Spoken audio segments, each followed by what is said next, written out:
Os irmãos que têm participado conosco dos cultos das 9 horas têm percebido e visto que estamos estudando o Evangelho de João.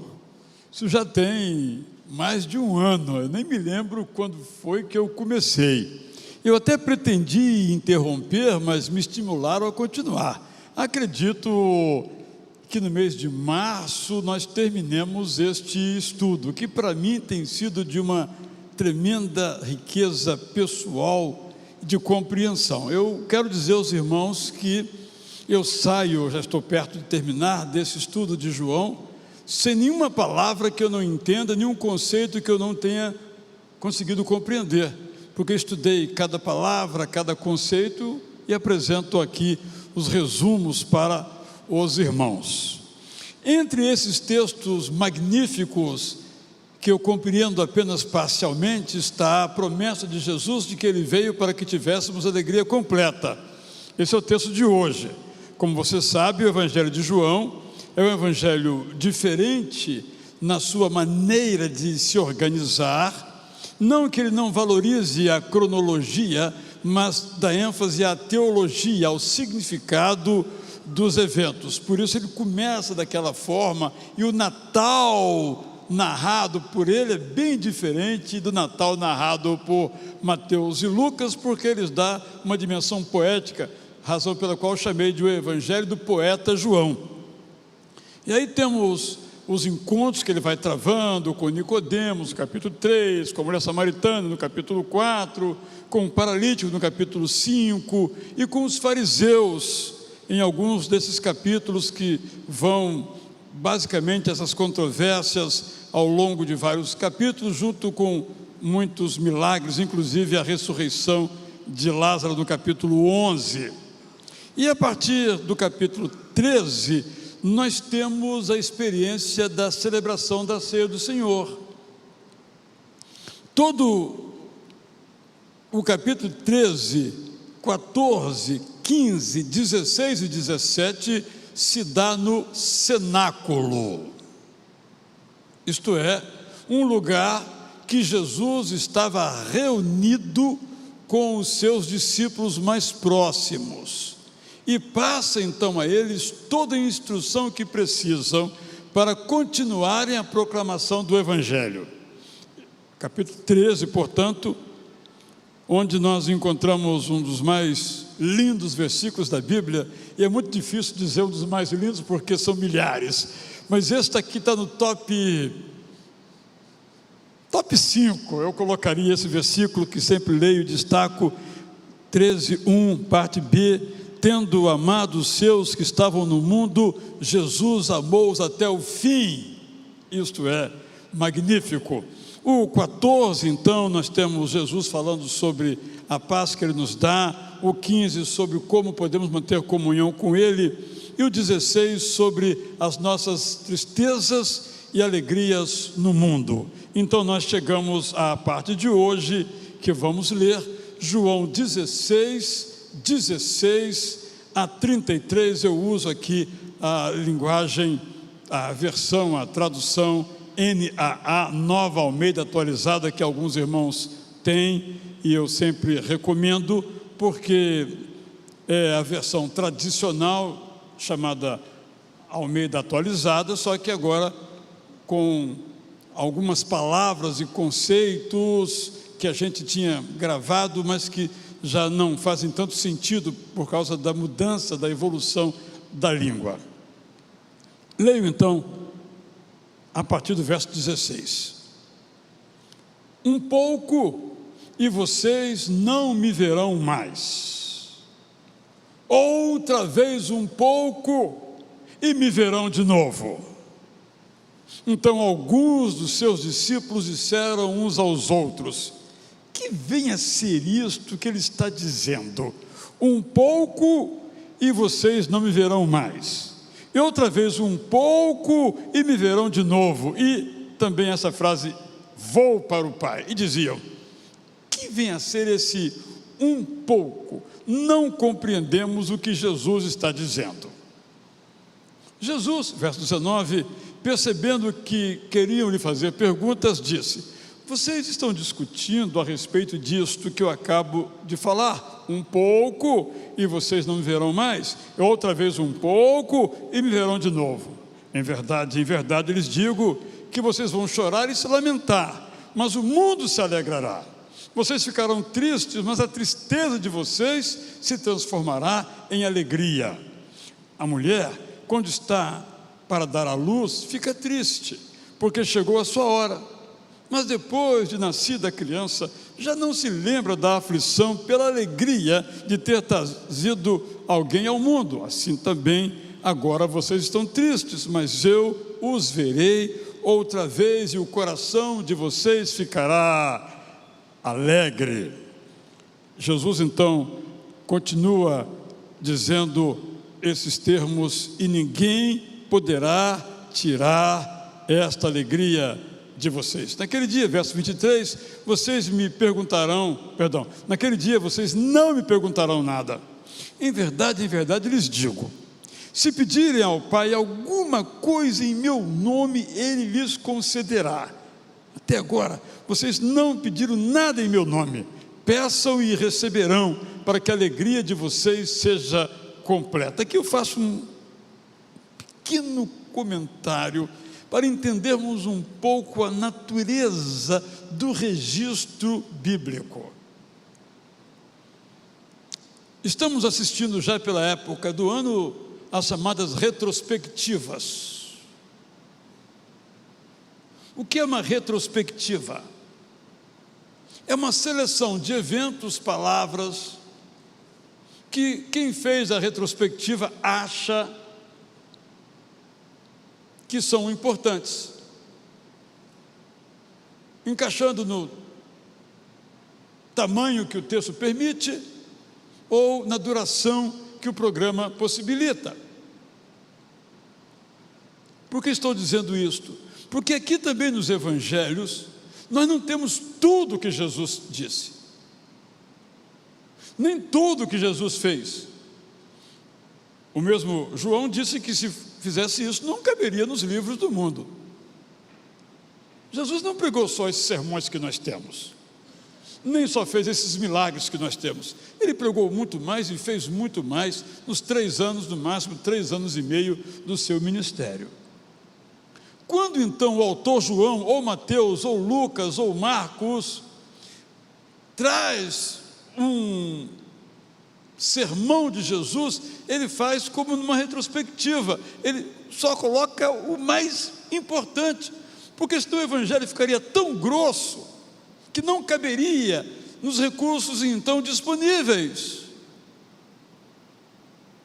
Por isso que às vezes parece que o texto, uma linha não tem a ver com a segunda, porque ele foi selecionando aquilo de mais importante.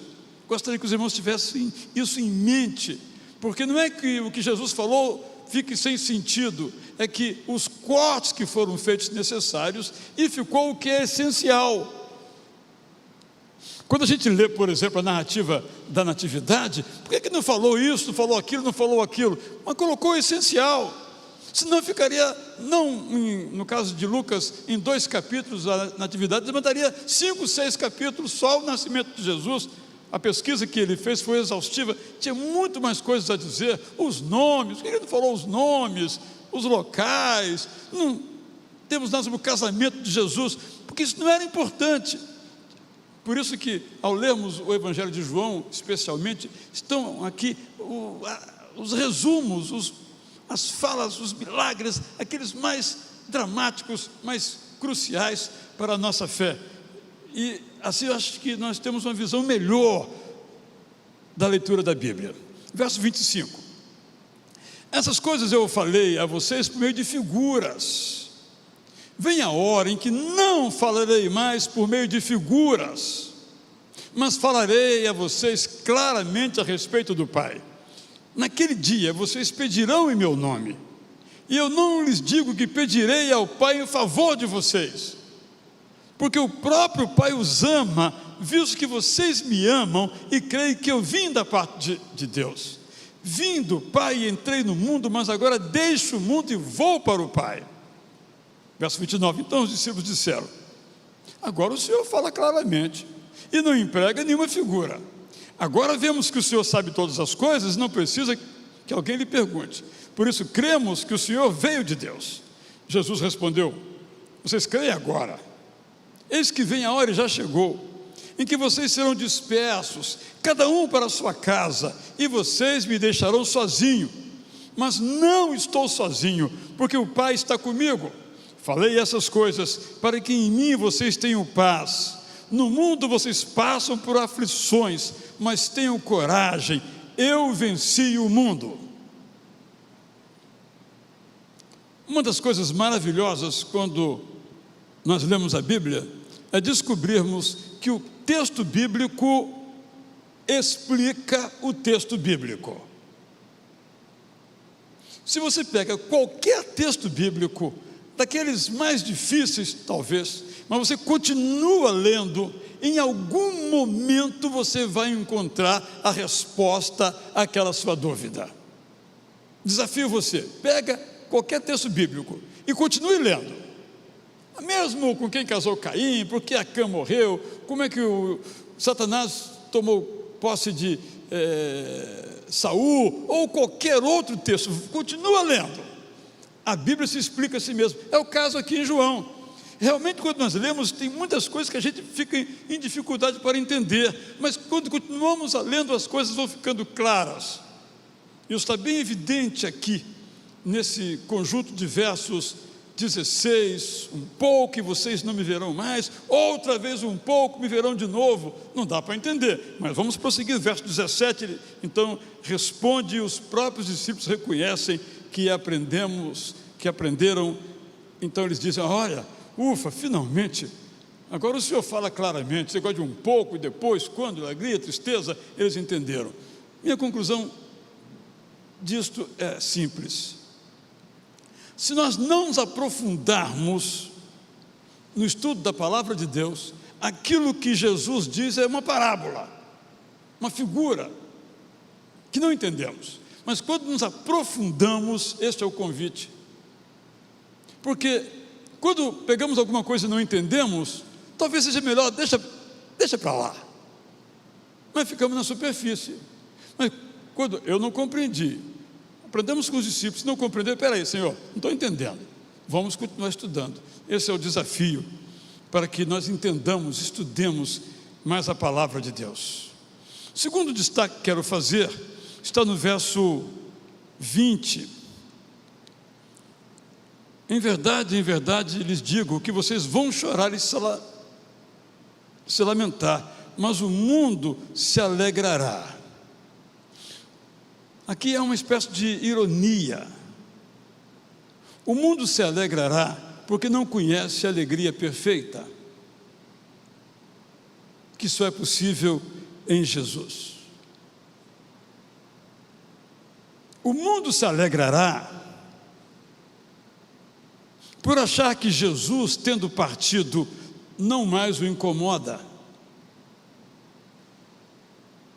O mundo se alegrará porque se esquece que o Espírito Santo desafia o mundo para se deixar convencer e converter por esse Espírito Santo. Um irmão acabou de me entregar um recorte de um jornal aqui, eu comecei a folhear e já percebi o argumento do autor. O argumento do autor é que o cristianismo inventou um monte de coisas. Inventou o pecado, e o mundo seria muito melhor sem esse conceito. Inventou a ideia de um Deus onisciente que vê tudo que nós fazemos, mas seria muito melhor se esse conceito não tivesse surgido. Na percepção do autor.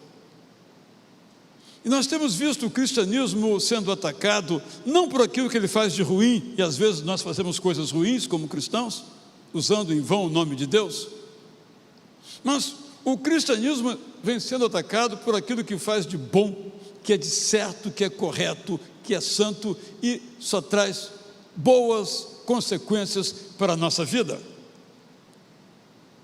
Então, quando Jesus parte, quando Jesus morre, os romanos se alegram. Ufa, estamos livres – desse Jesus que fala em pecado. por exemplo. Esse é o sentido desse texto. Mas eu quero me deter agora no verso 24. Até agora, vocês não pediram nada em meu nome. Peçam e receberão, para que a alegria de vocês seja completa. Verso 26. Naquele dia vocês pedirão em meu nome, e não lhes digo que pedirei ao Pai em favor de vocês, porque o próprio Pai os ama, visto que vocês me amam e creem que eu vim da parte de Deus. Vim do Pai, entrei no mundo, mas agora deixo o mundo e vou para o Pai. Porque eu quero mencionar aqui um dos aspectos que temos observado muito fortemente com a palavra nome, ou a expressão nome de Jesus. Jesus nos ensina sempre a orar no nome dele. Por isso, todos nós aqui, quando oramos, dizemos assim: é o que te pedimos em nome de Jesus. É assim que devemos orar. Mas não oramos em nosso próprio nome, porque o nosso nome não tem mérito, não tem dignidade própria para olhar para Deus e orar. Mas nós fazemos isso em nome de Jesus. É o que nós aprendemos no Novo Testamento com o próprio Jesus. E essa expressão em nome tem sido interpretada de um modo equivocado já ao tempo do Novo Testamento. Eu vou ler algumas passagens boas e ruins nesse sentido. Atos 4, 7. E colocando os apóstolos diante deles, perguntaram: com que poder ou em nome de quem vocês fizeram isto? O contexto era: quem que autoriza vocês a dizer o que estão dizendo? Atos 19, 3. Atos 19, 13. E alguns judeus exorcistas ambulantes. A gente pensa que são coisas só recentes, João Filipe, mas não são não, é antigo esse negócio aí. Exorcistas ambulantes tentaram invocar o nome do Senhor Jesus sobre pessoas possuídas de espíritos malignos, dizendo: ordeno que saiam pelo poder de Jesus a quem Paulo prega. Jesus nos ensina em Mateus 18, 20, onde estiverem 2 ou 3 reunidos em meu nome, ali estou no meio deles. João 14, 13, tudo que vocês pedirem em meu nome, isto farei, a fim de que o Pai seja glorificado no Filho. Atos 2, 21, e acontecerá que todo aquele que invocar o nome do Senhor será salvo. Atos 3, 6, Pedro, porém, lhe disse: não possuo nem prata nem ouro, mas o que tenho, isso lhe dou, em nome de Jesus Cristo Nazareno, levante-se e ande. Atos 3, 16. E aqui é que eu quero me deter um pouquinho para que compreendamos um pouco da dificuldade que vem ocorrendo. A versão Almeida corrigida dos anos 50 diz: e pela fé no seu nome, fez o seu nome fortalecer a este que vedes e conheceis, e a fé que é por ele deu a este, na presença de todos vós, essa perfeita saúde. É difícil de entender, mas era assim que se falava nos anos 40, anos 50. E então, a versão King James, atualizada em português, que alguns aqui têm, diz: pela fé em o nome de Jesus, o nome curou este homem que aqui vedes e bem o conheceis. Sim, a fé que vem por meio de Jesus deu a este agora a saúde perfeita, como todos podem observar.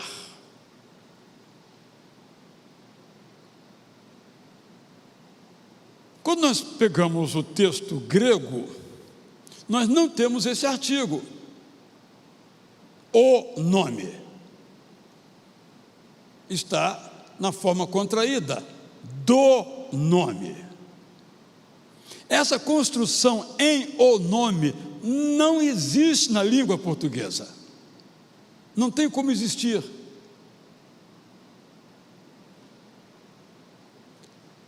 Na verdade, ela traz uma concepção mágica.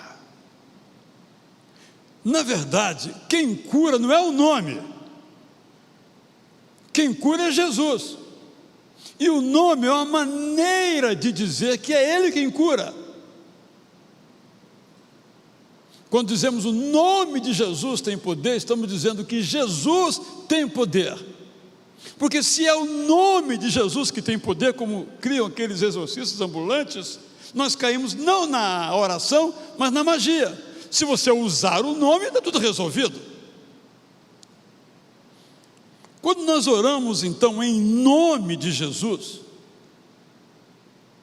nós não estamos depositando a nossa confiança no nome. Nós não achamos que a coisa vai acontecer porque nós oramos no nome. E nem é obrigar Jesus a nos fazer algo porque oramos no seu nome. Orar em nome de Jesus é depositar a nossa confiança na pessoa de Jesus, representada pelo seu nome. Orar em nome de Jesus é entregar a Jesus, que tem todo o poder, e descansar. Orar em nome de Jesus é submeter a nossa vontade à vontade de Jesus.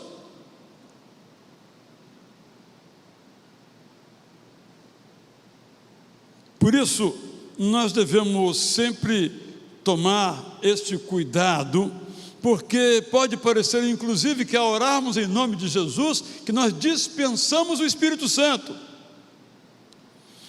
E Paulo, aos Romanos 8, 26, nos diz: da mesma maneira, também o Espírito Santo nos ajuda em nossa fraqueza, porque não sabemos orar como convém, mesmo dizendo em nome de Jesus. Mas o próprio Espírito Santo intercede por nós com gemidos inexprimíveis. Aqui, um pouquinho mais também, é muito comum, e não há nada de errado nisso, alguns irmãos orarem assim: ó Senhor Jesus, abençoa-nos. Oração perfeita. Mas a pessoa termina em nome de Jesus. Ora a Jesus e termina em nome de Jesus. Ele já invocou o nome de Jesus no começo da oração, não precisa terminar em nome de Jesus, que se orou a Jesus. Repito, é legítimo orar em nome de Jesus, mas toda oração tem que ser dirigida a Jesus, não cabendo a expressão final, por exemplo, em nome de Jesus, nesse caso. Se nós oramos ao Espírito Santo, então digamos em nome de Jesus. Se nós oramos ao Pai, então digamos em nome de Jesus. Mas podemos terminar a nossa oração em nome do Pai, do Filho e do Espírito Santo também. O que eu estou chamando a atenção é que às vezes nós nos subordinamos a fórmulas. Mas, se eu posso dizer assim, a resposta à nossa oração não tem a ver com a fórmula da oração, porque a fórmula da oração é, de certo modo, magia. Às vezes ouvimos o seguinte: sabe por que Deus não atendeu a sua oração? Porque você não orou do modo certo. Aí, qual é o modo certo?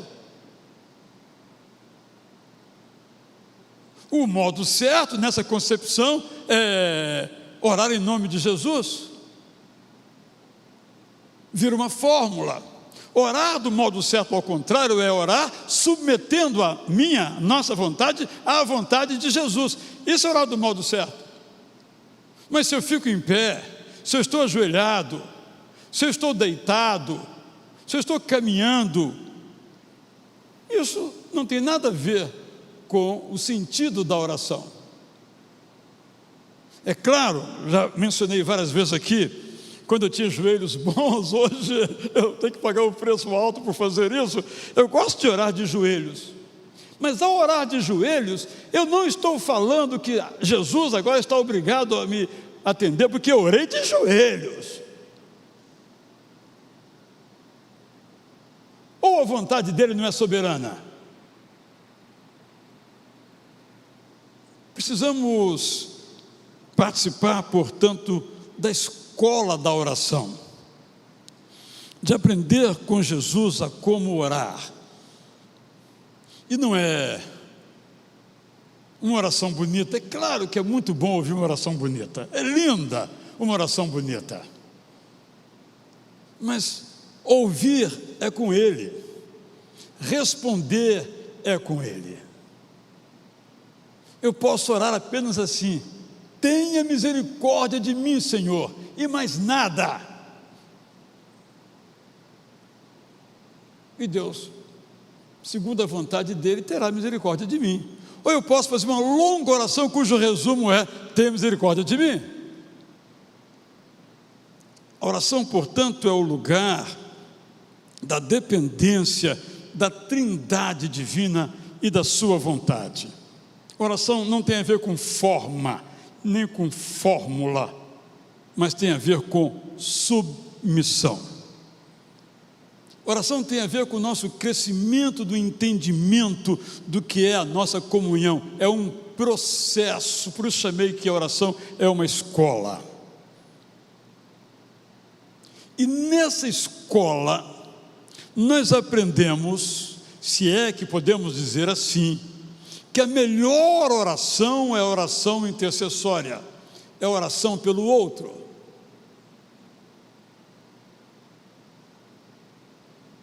Porque quando oramos pelo outro, nós estamos desprovidos, em grande parte, do domínio de nossa vontade. Se eu oro pela minha saúde, eu só quero uma coisa. Mas quando eu oro pela saúde do meu irmão, eu digo: se for da tua vontade, Senhor. Há uma variação, mas no entanto, esta é a oração certa.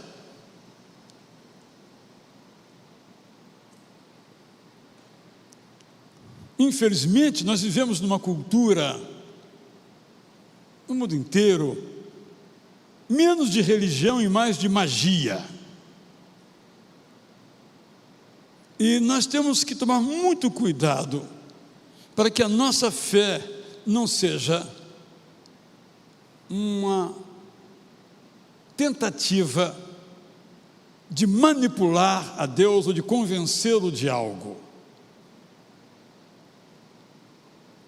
É uma escola. Nós não sabemos orar como convém, repito aqui Romanos 8, 26.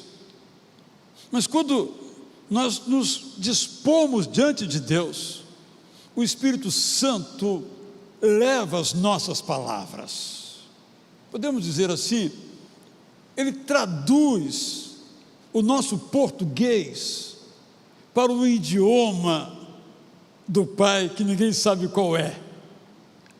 Ou, em outras palavras, quando a nossa palavra, a nossa oração não está muito adequada, o Espírito Santo, como disse: Senhor, Pai eterno, o que o Israel está querendo dizer é o seguinte, está bem? Assim que claro, é uma imaginação, uma maneira de a gente compreender. Oração, de fato, nos coloca muitos desafios. E Jesus nos fala então sobre isto aqui, neste texto, que nós vamos continuar estudando para entender um pouco mais o que é alegria completa. E essa última frase: neste mundo vocês passarão por aflições, mesmo sendo homens e mulheres de oração. A aflição vem para quem ora, e a aflição vem para quem não ora. Mas tenham coragem, eu venci o mundo.